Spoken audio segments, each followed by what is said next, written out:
આપણી સૌની YouTube channel hello exam પર મિત્રો, આ વખતે આપણે ટેસ્ટના સોલ્યુશન સાથે મળ્યા છીએ. Test number 6. પહેલાં તો વિડીયોને આપણા મિત્રો સુધી લિંક શેર કરી દો અને ગમે તો લાઈક કરજો. તમામ મિત્રો સુધી વિડીયો પહોંચે એવા આપણે પ્રયત્નો કરવાના છે. ઓકે, ટેસ્ટ નંબર 6 પહેલો પ્રશ્ન આપની સામે છે અને સીધા સોલ્યુશન ઉપર જઈએ. અહીંયા હું ગણિત અને રિઝનિંગના શરૂઆતના પ્રશ્નો છે હું બોર્ડના માધ્યમથી કરાવીશ અને બાકી છે એ આપણે વિડીયોના માધ્યમથી આગળ એ પ્રમાણે જોતા રહીશું. ઓકે, રૂપિયા 15,000નું 12% લેખે એક વર્ષનું ચક્રવૃદ્ધિ વ્યાજ અને સાદા વ્યાજ વચ્ચેનો તફાવત ખાલી જગ્યા છે. જો અહીંયા મિત્રો સાવ સરળ પ્રશ્ન, સમજી શકાય એવો પ્રશ્ન મૂક્યો છે. એક વર્ષનું ચક્રવૃદ્ધિ વ્યાજ અને એક વર્ષનું સાદું વ્યાજ. વર્ષે વ્યાજ ગણાય છે, અહીંયા 6 મહિને ગણાય છે એવું કૌંસમાં લખ્યું નથી, તો વ્યાજ દર વર્ષે ગણાય છે એટલે આ બંને વચ્ચે કોઈ ડિફરન્ટ આવશે નહીં, એટલે તફાવત કેટલો થશે? 0 છે. આમાં કશું ગણતરી છે જ નહીં. ઓકે, બીજા પ્રશ્ન તરફ જઈએ. જો કોઈ સાંકેતિક ભાષામાં ઝેડ થી એ ક્રમ દર્શાવેલ છે જેમાં બિયર બરાબર 82, એર બરાબર 53 હોય તો પીસ બરાબર કેટલા? આવો પ્રશ્ન છે. તો મિત્રો પહેલાં તો આપણે ABCDના ક્રમ લખી દઈએ.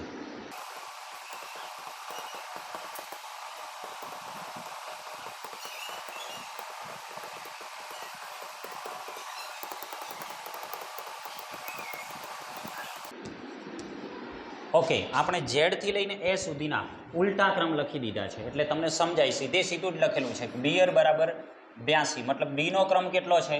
બીનો ક્રમ ગણ્યો છે આપણે 25. ઈનો ક્રમ કેટલો છે? ઈનો ક્રમ છે 22. એનો ક્રમ છે 26. ઉલટા કરીએ એટલે આપણને ખ્યાલ છે. અને આરનો ક્રમ કયો છે? આરનો ક્રમ છે 9. હવે આ બધાનો સરવાળો કરીએ આપણે. 25 ને 22, 47 ને 26, 73 ને 9, 82 થાય છે તો બરાબર છે. હવે એરનો ક્રમ 53. અહીંયા મતલબ એ મતલબ 26, આઈ મતલબ અહીંયા આપણે લીધેલું જ છે, આઈ મતલબ 18 અને આર મતલબ 9 આપણે લીધા છે. 18 ને 9 27 ને 26 53, એટલે કુલ સરવાળો કરેલો છે જે પણ અહીંયા મૂળાક્ષરો આપ્યા છે એનો. તો અહીંયા એવો સરવાળો કરી દઈએ અને લખી દઈએ પીસનો ક્રમ કયો આવશે. પી એટલે કેટલા? અહીંયા આપણે લખેલા જ છે. પી એટલે 11. ઓકે, ઈ એટલે કેટલા? ઈ એટલે 22, એ એટલે 26, સી એટલે થશે 24 અને પાછા ઈ આવ્યા છે એટલે 22. આ બધાનો સરવાળો કરી દઈએ.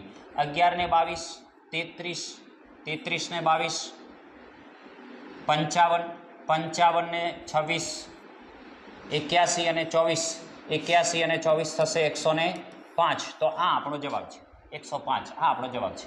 મિત્રો આ રીતે સમજી શકાય અને કોડિંગ ડીકોડિંગના પ્રશ્નો આ રીતે પૂછાશે. આગળની સ્લાઇડ તરફ જઈએ, નવા પ્રશ્નો તરફ. ABCD ને 5:2:4:3 પ્રમાણમાં વહેંચવાની થાય છે. સમજો. સી ને ડી કરતાં રૂપિયા 2,000 વધુ મળે છે તો બી ને કુલ કેટલા રૂપિયા મળે? આપણે લખી દઈએ. A, B, C અને D ગુણોત્તરને આપ્યું હોય તો આ રીતે લખી જ દેવાના. કેટલા પ્રમાણમાં મળે છે? 5, 2, 4 અને 3ના પ્રમાણમાં વેચવાની થાય. સી ને ડી કરતાં રૂપિયા 2,000 વધુ મળે છે. આ વિધાન આપણા માટે બહુ મહત્વનું છે. હવે જુઓ, અહીંયા આપણે લખી શકીએ કે આ 5x છે, આ કેટલા છે? 2x છે, આ 4x છે અને આ 3x છે. સી અને ડીની માહિતી આપણને આપી છે કે સી ને ડી કરતાં 2,000 રૂપિયા વધુ મળે છે એટલે 4xમાંથી 3x બાદ કરીએ.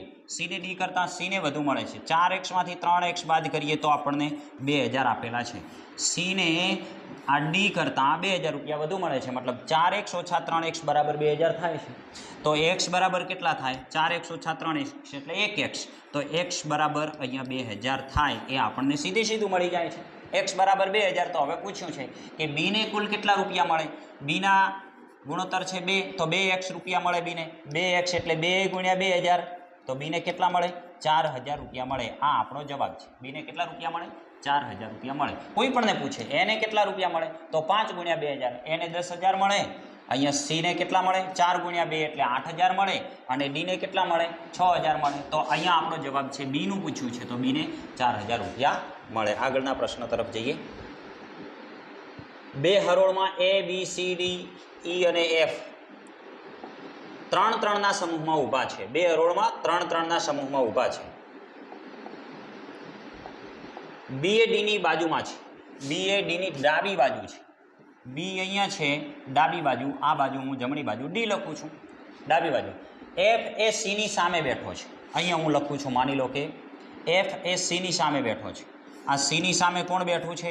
C ની સામે F બેઠો છે.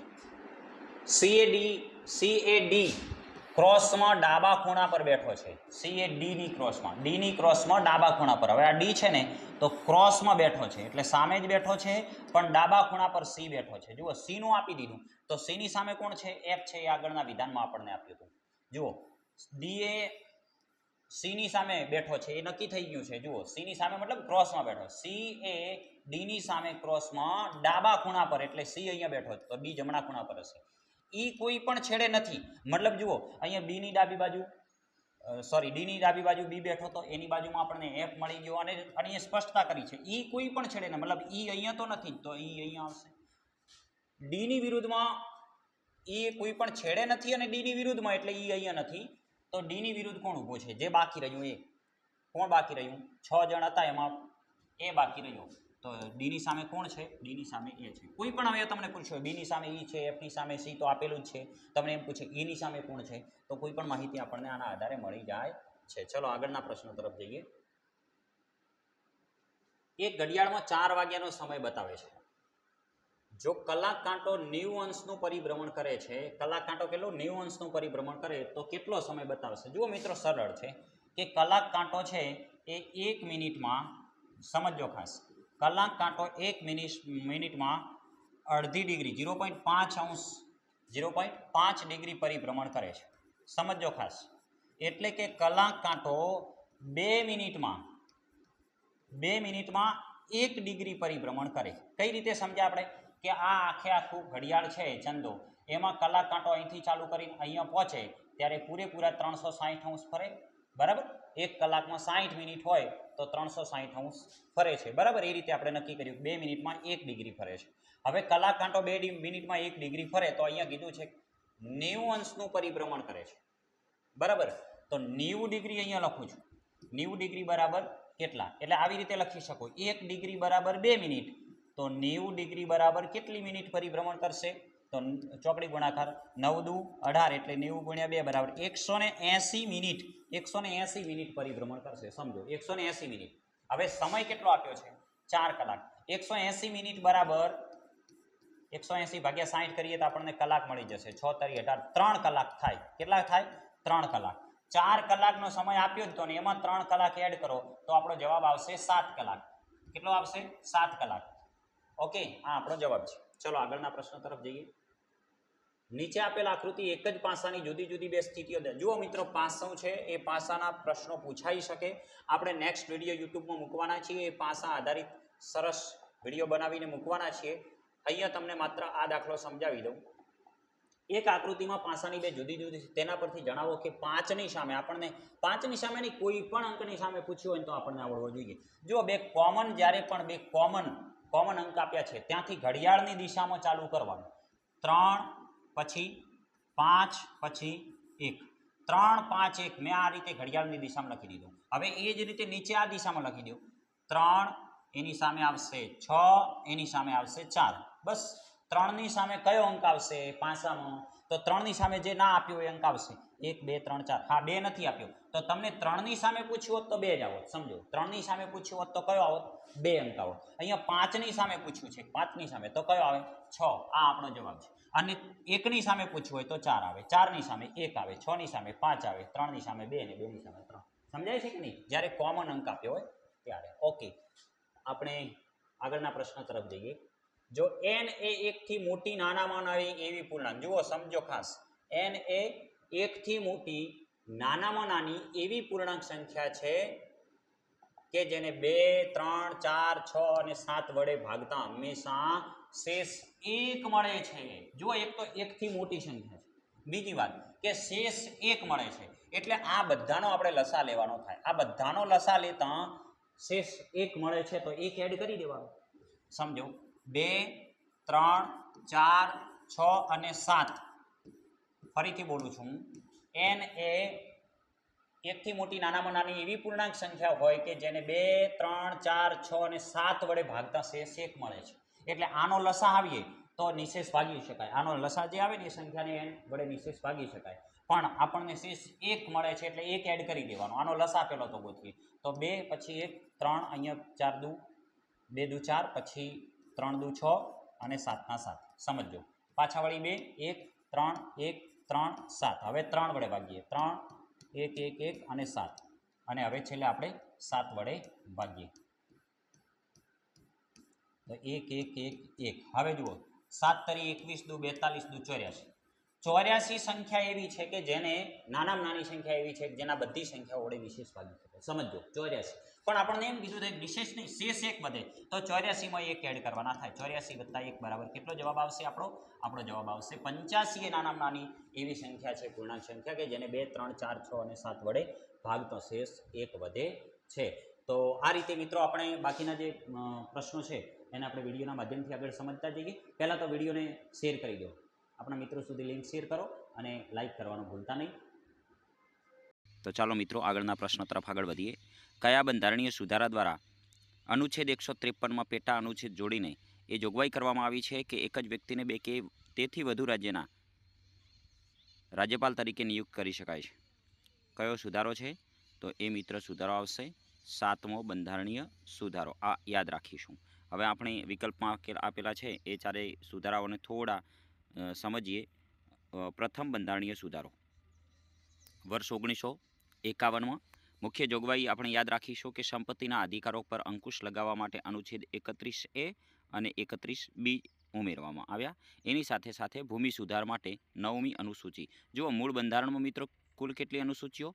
8 અનુસૂચિઓ, અને પ્રથમ બંધારણીય સુધારા દ્વારા જ સીધી 9મી અનુસૂચિ ઉમેરવામાં આવી અને એ ભૂમિ સુધાર માટે આ યાદ રાખીશું. અને સંપત્તિના અધિકારો માટે 31A અને 31B કલમ ઉમેરવામાં આવી. આ પ્રથમ બંધારણીય સુધારાની મહત્ત્વની જોગવાઈ છે, આપણે યાદ રાખવા જેવી જોગવાઈ. આગળ વધીએ. 7મો બંધારણીય સુધારો શું કહેવા માગે છે? વર્ષ 1956માં 7મો બંધારણીય સુધારો થયો. મુખ્ય જોગવાઈઓમાં જે 4 રાજ્યો હતા ક ખ ગ ઘ વર્ગના એ રદ કરી અને એના સ્થાને 14 રાજ્યો અને 6 કેન્દ્ર શાસિત પ્રદેશો. યાદ રાખીશું, ભારતના પ્રથમ કેટલા રાજ્યો? 14 રાજ્યો અને 6 કેન્દ્ર શાસિત પ્રદેશોનો સ્વીકાર કરવામાં આવ્યો હતો, જે અંતર્ગત ભાગ 7 રદ કરવામાં આવ્યો. મતલબ કયા બંધારણીય સુધારા દ્વારા ભાગ 7 રદ કરવામાં આવ્યો? તો એ 7મા બંધારણીય સુધારા દ્વારા ભાગ 7 રદ કરવામાં આવ્યો. સાથે અનુચ્છેદ 230 અને 31માં સુધારો કરીને કેન્દ્ર શાસિત પ્રદેશોમાં ઉચ્ચ ન્યાયાલયનો સ્વીકાર કરવામાં આવ્યો. 2 અથવા 2થી વધુ રાજ્યો માટે એક ઉચ્ચ ન્યાયાલયની જોગવાઈ કરવામાં આવી. આ 7મા બંધારણીય સુધારાની મહત્ત્વની જોગવાઈઓ છે. આગળ 26મો બંધારણીય સુધારો વર્ષ 1971માં, અને આમાં ખાસ એક જ વસ્તુ યાદ રાખીશું કે ભૂતપૂર્વ જે રાજ્યો છે એમને અપાયેલી માન્યતા પાછી ખેંચાઈ અને સાલિયાણા નાબૂદ કરાયા. સાથે ભારતીય રજવાડા હતા એના શાસકોના વિશેષ અધિકારો હતા અને પ્રીવી પર્સ એની માન્યતાઓ સમાપ્ત કરવામાં આવી. આ યાદ રાખીશું. એના પછી 42મો બંધારણીય સુધારો જે મિની બંધારણ તરીકે ઓળખાય છે, અને આ સુધારાના મોટા ભાગના જે સુધારાઓ છે આ જે 42મા બંધારણીય સુધારાના એ સ્વર્ણસિંહ સમિતિને ભલામણના આધારે કરવામાં આવ્યા. આ બાબત નોંધપાત્ર છે ને ખાસ યાદ રાખવા જેવી છે. બાકી તો 42મા બંધારણીય સુધારાની ઘણી બધી એવી જોગવાઈઓ છે જે પરીક્ષામાં પૂછાઈ શકે, એ આપણે યાદ રાખવાની જ છે, કારણ કે મિની બંધારણ તરીકે ઓળખાય છે. ચલો આગળના પ્રશ્ન તરફ જઈએ. ભારતની બંધારણ સભાના ઉપાધ્યક્ષ કોણ હતા? 4 વિકલ્પો તમારી સામે છે, તમારે નક્કી કરવાનું છે ઉપાધ્યક્ષ કોણ હતા. તો H.C. મુખર્જી યાદ રાખીશું, અને સાથે સાથે ટી.ટી. કૃષ્ણામાચારી પણ ઉપાધ્યક્ષ હતા. અહીંયા 2 વિકલ્પો સાચા ઠરે છે. આ બંને વિકલ્પો આપણે યાદ રાખીશું. એના વિશે થોડું સમજીએ બંધારણ સભા વિશે. બંધારણ સભામાં આપણને ખ્યાલ છે કે કુલ 389 સભ્ય સંખ્યા. કેટલી? 389 કુલ સભ્યો. 296 બેઠકો બ્રિટિશ ભારતમાંથી અને 93 બેઠકો દેશી રજવાડામાંથી. આ વાત કરી રહ્યા છીએ ભારત અને પાકિસ્તાનના ભાગલા પહેલાંની. 10 લાખની વસ્તીએ એક સભ્ય નિયુક્ત કરવામાં આવ્યો હતો. માઉન્ટ બેટન યોજનાના અમલીકરણ બાદ પાકિસ્તાન હેઠળના વિસ્તારોના 9 સભ્યોએ બંધારણ સભાનો બહિષ્કાર કર્યો. એટલે યાદ રાખીશું કે વિભાજન પછી કુલ સભ્ય સંખ્યા કેટલી થઈ? તો 299. બ્રિટિશ પ્રાંતમાંથી 229 અને દેશી રજવાડામાંથી 70 અને હાથીના પ્રતીકનો સ્વીકાર બંધારણ સભાએ કર્યો હતો. બંધારણ સભાનું પ્રતીક કયું હતું? હાથી. બંધારણ સભાના સચિવ હતા HV આયંગર. મહાત્મા ગાંધી બંધારણ સભાના સભ્ય ન હતા. આ એક મહત્વની બાબત આપણે યાદ રાખવાની છે. અને બંધારણ સભાના અસ્થાયી અધ્યક્ષ તરીકે ડૉક્ટર સચ્ચિદાનંદ સિન્હા છે, એ અસ્થાયી અધ્યક્ષ તરીકે એમને નિમણૂક કરવામાં આવી હતી. આગળ પ્રથમ ઉપસભાપતિ કોણ હતા?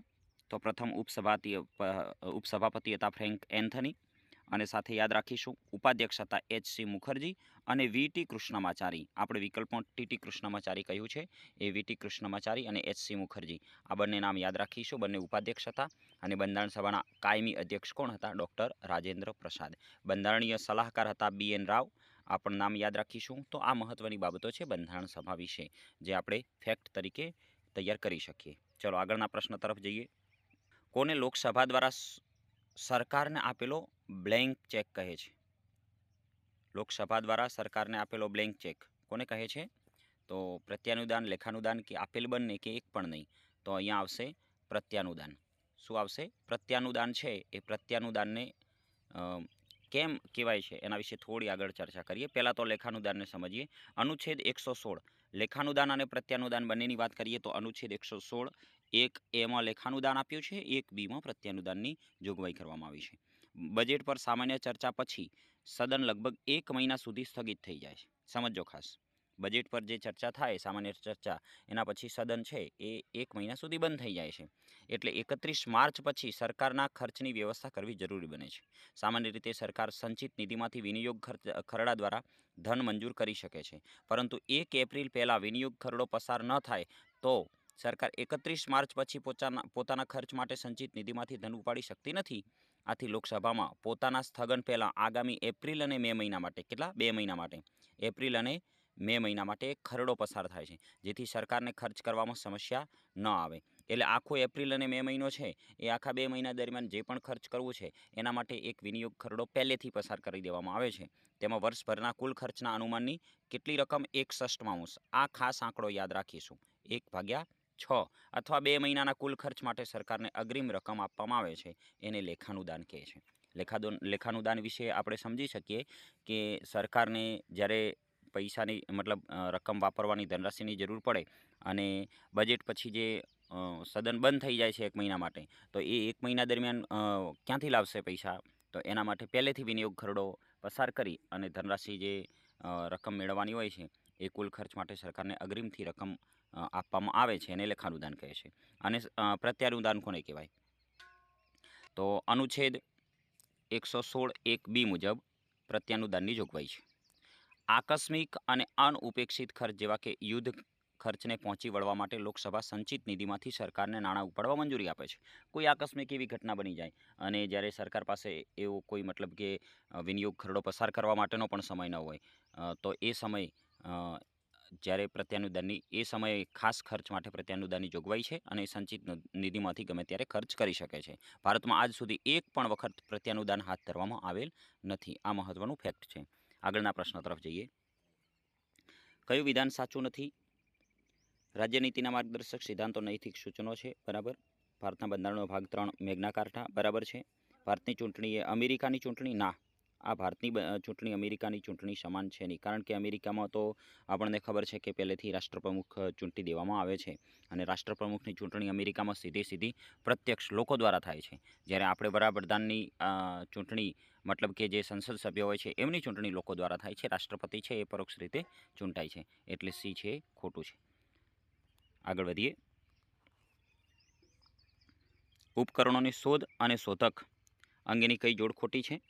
સાયકલ મેકમિલન, બરાબર છે. Railway engine George Stephenson. X-ray છે એ બુશનેલે નથી શોધ્યું, તો એ ખોટું છે. અને પ્રિન્ટિંગ પ્રેસ છે ગુટનબર્ગે શોધેલું છે. શોધ અને શોધખોળનું જોડકું આવી રીતે પૂછાઈ શકે એના માટે અહીંયા કેટલાક ઉદાહરણો આપ્યા છે કે આ રીતે પૂછાઈ શકે, પણ તમારે હજી આનાથી વિશેષ પણ ઉપકરણો અને એના શોધકો તૈયાર કરવા જોઈએ. એક્સરે મશીન કોણે શોધ્યું છે? રોન્ટજને શોધ્યું છે, જે જર્મનીના હતા. ગ્રામોફોન અને બલ્બની શોધ એડિસને, થોમસ આલ્વા એડિસન. સ્ટીમ એન્જિનની શોધ જેમ્સ વોટે. અહીંયા તમે સ્ક્રીનશોટ પાડીને પણ આ બધું જોઈ શકો છો અને તમે નોંધ બનાવી શકો છો. ટેલિફોન, માઇક્રોફોન ગ્રેહામ બેલે. મને જે મહત્ત્વની શોધ લાગી છે ઉપકરણોની એના વિશે મેં અહીંયા તમને સમજાવવાનો અને અહીંયા બતાવવાનો પ્રયત્ન કર્યો છે. ટેલિવિઝન જ્હોન લોગી બેર્ડ, ચશ્મા છે તો બેન્જામિન ફ્રેન્કલિન, એરોપ્લેન છે રાઇટ બ્રધર્સ, થર્મોમીટર ગેલેલિયો, વિદ્યુત મોટર, ડાયનેમો અને ટ્રાન્સફોર્મર છે માઇકલ ફેરાડે.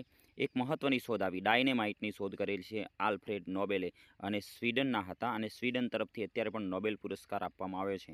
એટલે આ મહત્ત્વની શોધ છે એ યાદ રાખીશું. ટાઈપરાઇટર એટલે જે આપણે જેને કીબોર્ડ કહીએ છીએ તો ક્રિસ્ટોફર સોલ્સ. રિવોલ્વરના શોધક છે સેમ્યુઅલ કોલ્ટ. રેડિયોના શોધક છે જી માર્કોની. સબમરીનના શોધક છે બુશનેલ, જે આપણે વિકલ્પમાં મૂક્યું હતું. અને પેરેશૂટના શોધક છે એ જે ગાર્ગરીન.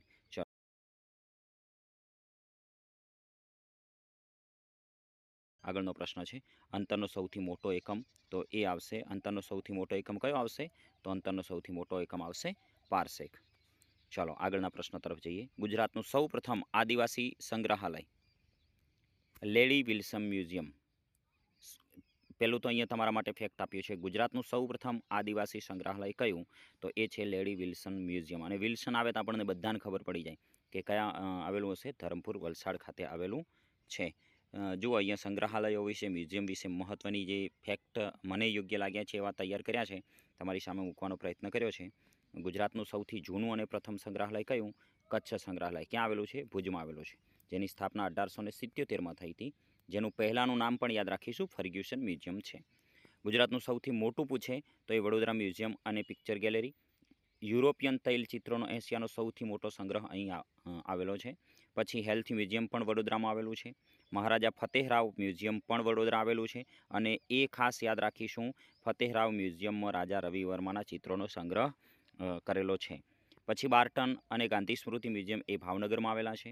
વોટસન મ્યુઝિયમ છે, વોટસન સંગ્રહાલય એ રાજકોટમાં આવેલું છે. ઢીંગલી પણ રાજકોટમાં આવેલું છે. સરદાર પટેલ રાષ્ટ્રીય સંગ્રહાલય બારડોલીમાં આવેલું છે. ત્યારબાદ આગળ વધીએ, થોડા મહત્ત્વના બીજા પણ મ્યુઝિયમ જોઈએ.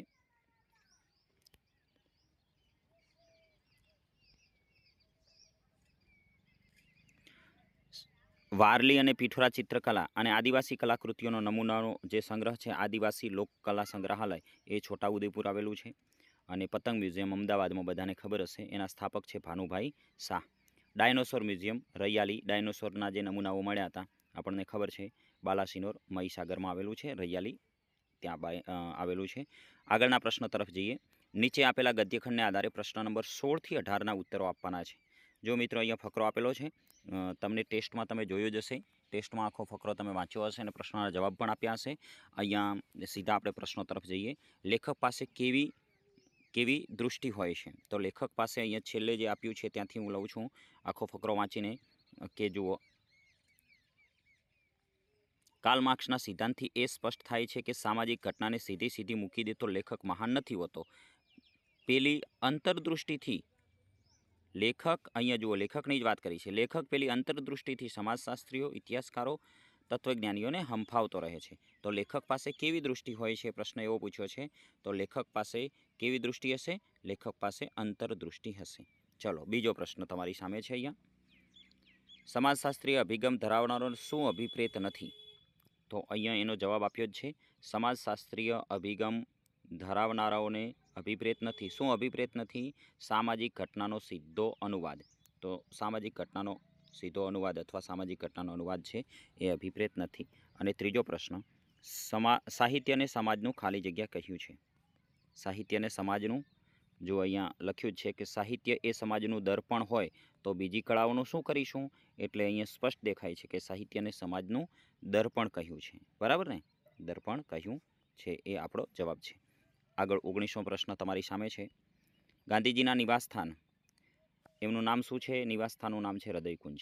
એ હૃદયકુંજ ક્યાં આવેલું છે એ તમારે કોમેન્ટ બોક્સમાં જણાવવાનું છે. એ નામ કોણે આપેલું છે? પ્રશ્ન એવો પૂછ્યો છે. તો એ નામ આપ્યું છે કાકા સાહેબ કાલેલકરે. આ યાદ રાખીશું. અને એના વિશે જોઈએ. ગાંધીજીએ 1915માં અમદાવાદના પરા વિસ્તારમાં કોચરબ ગામે સત્યાગ્રહ આશ્રમની સ્થાપના કરી. યાદ રાખીશું. ગાંધીજીએ 1915માં અમદાવાદના પરા વિસ્તારમાં કોચરબ ગામે સત્યાગ્રહ આશ્રમની સ્થાપના કરી. અને મેં કૌંસમાં લખ્યું પણ છે કે બેરિસ્ટર જીવનલાલ પાસેથી બંગલો ભાડે રાખ્યો હતો. એટલે આ મકાન કોનું હતું એ પણ નોંધવા જેવું છે. ગાંધીજીએ સાબરમતી નદીના કિનારે ઈસવીસન 1917માં સાબરમતી આશ્રમની સ્થાપના કરી. 15માં સત્યાગ્રહ આશ્રમ અને 17માં સાબરમતી આશ્રમ. પછી શું કહ્યું છે?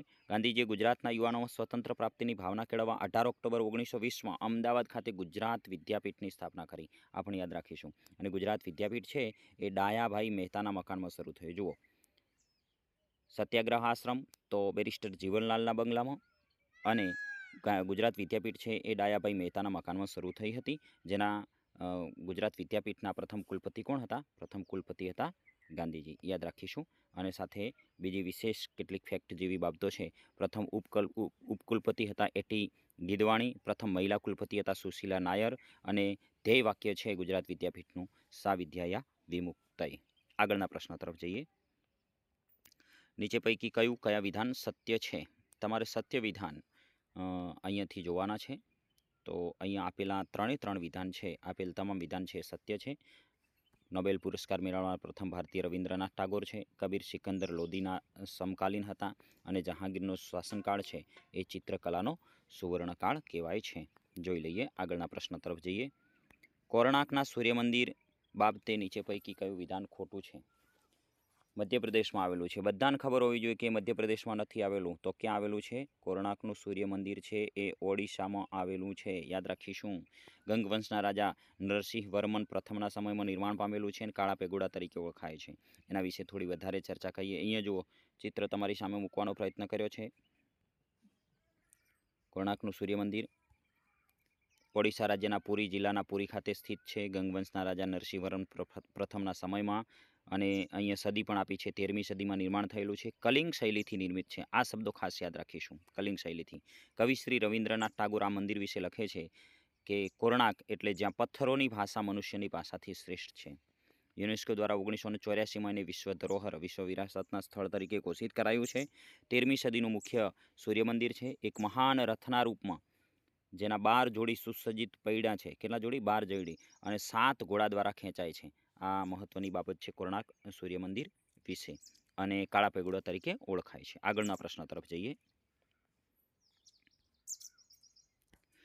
નીચે પૈકી શું સાચું નથી? ભાદર સૌરાષ્ટ્રની સૌથી મોટી નદી. સાચી બાબત છે. નર્મદા નદી ગુજરાતમાં હરણફાળ સ્તરે પ્રવેશે છે. ગુજરાતમાં સૌથી વધુ નદીઓ ધરાવતો જિલ્લો કચ્છ છે. આ 100% સાચી બાબત છે. અને મહાનદી ચરોતરમાંથી વહે છે. બરાબર છે. તો હરણફાળ નહીં, પણ કયું સ્થળ આવશે? હંફેશ્વર આવશે. નર્મદા નદી આંફતી પ્રવેશ કરે છે એટલે હંફેશ્વર, અને હરણફાળ જગ્યાએથી કઈ નદી પ્રવેશે છે? ત્યાંથી તાપી નદી પ્રવેશે છે. એટલે આ વિધાન છે એ સાચું નથી. આગળના પ્રશ્ન તરફ જઈએ. બ્રહ્મપુત્ર નદી પર આવેલો, ભારતના ભૂગોળમાંથી પ્રશ્ન આવો પૂછી શકે. બ્રહ્મપુત્ર નદી પર આવેલો વિશ્વનો સૌથી મોટો નદી દ્વીપ માજુલી અથવા માજુલી કયા રાજ્યમાં આવેલો છે? તો એ આસામ રાજ્યમાં આવેલો છે. આસામ રાજ્યમાં જોવાલાયક આ મહત્વનો દ્વીપ છે. થોડી એના વિશે ચર્ચા કરીએ. આસામ રાજ્ય વિશે બીજું અન્ય શું જોવાલાયક છે? તો આસામ રાજ્યની રાજધાની છે દિસપુર. ગુવાહાટી હાઈકોર્ટ લાગે છે ત્યાં. અને કુલ જિલ્લા કેટલા છે આસામ રાજ્યના? 27 જિલ્લા છે. આંતરરાષ્ટ્રીય સરહદ કયા દેશની? તો ભૂતાન અને બાંગ્લાદેશની આંતરરાષ્ટ્રીય સરહદ ધરાવે છે. રાજ્યો સાથે સરહદની વાત કરીએ તો અરુણાચલ પ્રદેશ, નાગાલેન્ડ, મિઝોરમ, મેઘાલય અને પશ્ચિમ બંગાળ, એટલે કુલ 5 રાજ્યોની સરહદ ધરાવે છે. આસામ વિધાનસભાની બેઠકો 126, આસામ લોકસભાની 14 બેઠકો ધરાવે છે. ચાના બગીચાઓ એ આપણને ખબર છે કે સૌથી વધુ ચાનું ઉત્પાદન આસામમાં થાય છે. જંગલો, રેશમ બજારો, પીકોક આઇલેન્ડ અને બ્રહ્મપુત્રા નદી અહીંથી વહે છે. આગળ થોડી ચર્ચા કરીએ તો ચા અને શણના ઉત્પાદનમાં દેશમાં અગ્રેસર છે. ઓક્ટોબરથી માર્ચ દરમિયાન પાકની લણણી થાય છે. એટલે બિહુ ઉત્સવ કયા રાજ્ય સાથે સંકળાયેલો છે અથવા કયા રાજ્યમાં ઉજવવામાં આવે છે? તો આસામ. કાઝીરંગા નેશનલ પાર્ક પણ આસામમાં આવેલો છે એક શીંગી ગીડા માટે. માનસ ટાઈગર રિઝર્વ પણ આસામમાં આવેલો છે. અને કામાખ્યા મંદિર એ પણ એક જોવાલાયક સ્થળ છે. આટલી મહત્ત્વની બાબત મને યોગ્ય લાગી એટલી મેં તમારી સામે મૂકી છે. તમે દરેક રાજ્યોની આ રીતે તૈયારી રાજ્ય વાઇઝ કરો તો પણ મોટાભાગનું ભારતનું ભૂગોળ અને વારસો તૈયાર થઈ જાય. ચલો આગળના પ્રશ્ન તરફ જઈએ. તાજેતરમાં ભારતના કેબિનેટ કક્ષાના આરોગ્ય અને પરિવાર કલ્યાણના મંત્રી તરીકે કોણે શપથ લીધા છે? શ્રી જેપી નડ્ડાએ શપથ લીધા છે. ભારતનું મંત્રીમંડળ આપણે એક વિડીયો પણ આ ચેનલ ઉપર મૂકેલો છે, તો એ જોઈ લેવો. આગળના પ્રશ્ન તરફ જઈએ. છેલ્લો પ્રશ્ન આજના વિડીયોનો. તાજેતરમાં ચર્ચામાં રહેલ ફુજિયાન શું છે? તો એ છે ચીનનું એરક્રાફ્ટ કેરિયર. તો મિત્રો અહીંયા આપણી સામે 25 પ્રશ્નો પૂરા થાય છે. તો મારો પ્રયત્ન એવો રહ્યો છે કે આપના સુધી આ ટેસ્ટ સોલ્યુશન છે એ ઝડપથી પહોંચે અને મતલબ કે ઓછા સમયમાં વધુ સોલ્યુશન આપના સુધી પહોંચે એવો પ્રયત્ન રહ્યો છે. એટલે હું થોડો ઝડપથી પણ બોલ્યો છું અને સાથે આપ સમજી શકો એ રીતે સમજાવવાનો પ્રયત્ન પણ કર્યો છે. મિત્રો જો વિડીયો ગમ્યો હોય તો લાઈક કરો અને આપણા મિત્રો સુધી શેર કરો. Thank you.